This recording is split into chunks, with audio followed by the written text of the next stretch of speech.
Hey guys, you've joined us on Money Control. I'm Manisha Gupta, and the headlines clearly coming in from the energy markets, where we have seen the crude oil prices continue to surge higher. They're trading at a 10-month highs right now, and this is going to be a third weekly gain that the crude prices are posting on the higher side. If you look at the markets for this week itself, well, we are up by nearly 3.5%. Over the last month, we have seen the crude oil prices gain up by 15%. It has been a 15% jump as well from the kind of lows that we saw in the month of June. And the prices also have run up quite strongly if you look at this year itself. There has been strong hedge fund buying in the last 2 or 3 weeks, which has been supportive. And China cutting the RRR by 25 basis points to boost the economic recovery for a second straight time in this year clearly has been supportive. And that is what has led to that gain in prices that you can see on your screens right now. The strength also comes in on the back of the fact that China imports for crude have been strong, and China retail sales and production numbers also came in on the positive side.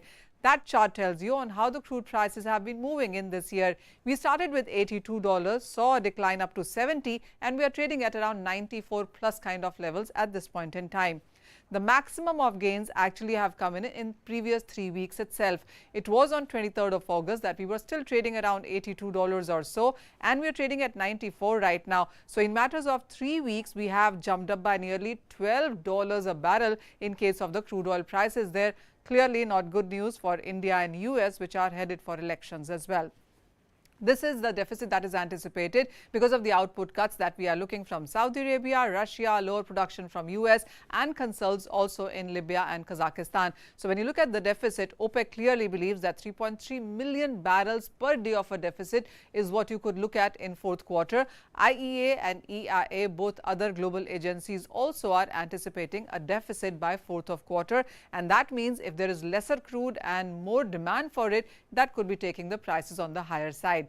Should get the demand picture for you also on the screen, and this is what is anticipated in this year as an average demand per day, which has seen a surge on an year-on-year basis anywhere between 1.8 to 2.4 million barrels per day. Keeping all of this in mind, most of the global banks and brokerages are now talking about higher crude oil prices going forward.